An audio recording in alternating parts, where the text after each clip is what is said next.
हमारे चैनल का खैर मकदम। इफ्तिताही मंजर एक नीली आसमान के नीचे विंड मिल्स के साथ एक परसुकून देही इलाकों की जमीन की तज़ीन का वसी शार। दुनिया भर में विंड मिल्स जिद्दत, इस्तेहकाम और पेशरफ्त की अलामत के तौर पर खड़े हैं। लेकिन विंड मिलों को बिल्कुल क्या है और वो कैसे काम करते हैं? मंजर 2, जदीद विंड टर्बाइन स्पिनिंग का करीबी अप। विंड मिल्स, जिसे अपनी जदीद शक्ल में विंड टर्बाइन्स के नाम से भी जाना जाता है, तवानाई पैदा करने के लिए हवा की ताकत को बरोए कार लाते हैं। ये कदीम ईजाद वक्त के साथ साथ नुमायां तौर पर तैयार हुई है। मंजर 3, तारीखी फुटेज रिवायती विंड मिल्स की अक्कासी। इब्तदाई विंड मिल्स अनाज को पीसने और पानी को पंप करने के लिए 1000 साल पहले तामीर की गईं। इन मशहूर ढांचे ने इंसानी मजदूरी को तब्दील करने के लिए हवा के जरिए चलने वाले आसान मैकेनिज्म का इस्तेमाल किया। मंजर 4, विंड टर्बाइन का मुतहर्रिक एरे इसके कलीदी अज्जा को दिखा रहा है: ब्लेड, रोटर, जनरेटर और टावर। आज विंड टर्बाइन्स ज्यादा जदीद उसूल पर काम करती हैं। जब हवा ब्लेड को हरकत देती है तो वो जनरेटर से मुंसलिक एक रोटर घूमते हैं और मुतहर्रिक तवानाई को बिजली में तब्दील करते हैं। मंजर 5, टर्बाइन्स की तय की कतार वाली विंड फार्म की फुटेज।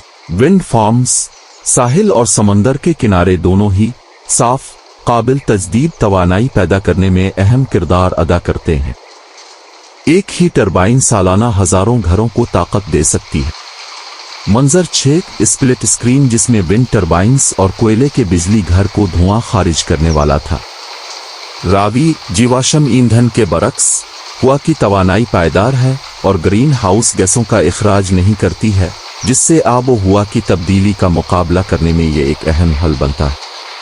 मंजर 7, एक ऐसा खानदान जो अपने घर में बिजली से लुत्फ अंदोज हो, काबिल तजदीद तवानाई से चलने वाला। जैसे जैसे टेक्नोलॉजी की तरक्की होती है, हवा की तवानाई ज्यादा मुअस्सर और काबिल रसाई हो जाती है, जिससे दुनिया भर में बरादरियों को तवानाई की आज़ादी के हुसूल में मदद मिलती। इख्तितामी मंजर, उफ़ुक़ के खिलाफ घूमने वाली विंड मिल का ग़ुरूब आफ़ताब शार। कदीम अनाज मिलों से लेकर जदीद टर्बाइनों तक, विंड मिल्स इंसानियत को मुतासिर और बाइख्तियार बनाती रहती हैं। एक साथ मिलकर एक रोशन, साफ सुथरा मुस्तकबिल के लिए हवा की ताकत को गिले लगाएं। स्क्रीन पर मत, मुस्तकबिल काबिल तजदीद है। मुस्तकबिल हुआ की तवानाई है। धुंधला हुआ। Mechanical devices that harness the energy of wind were used as early as in ancient Persia in the 9th or 10th century. The most advanced form of windmill was developed in the Netherlands in the 17th century.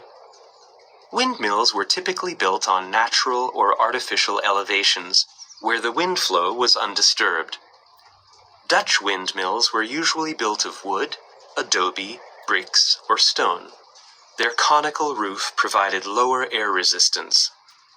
The roof or cap was placed on a movable mechanism that allowed it to be rotated so that the sails always faced the wind. The internal space of a windmill usually consisted of a few, usually 3, floors.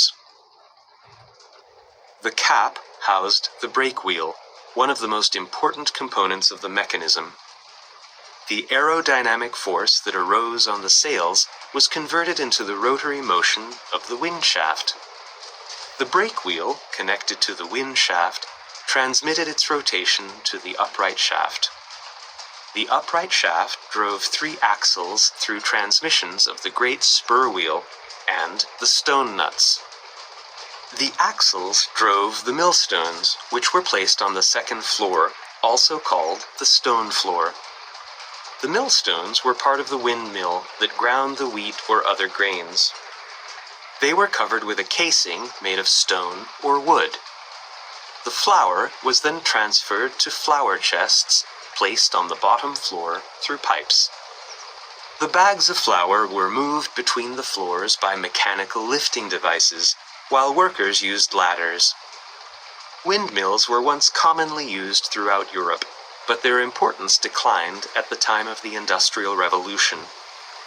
Many windmills have recently been restored for their historical value. Of the 10,000 windmills in use in the Netherlands in the 19th century, about 1,000 are still standing.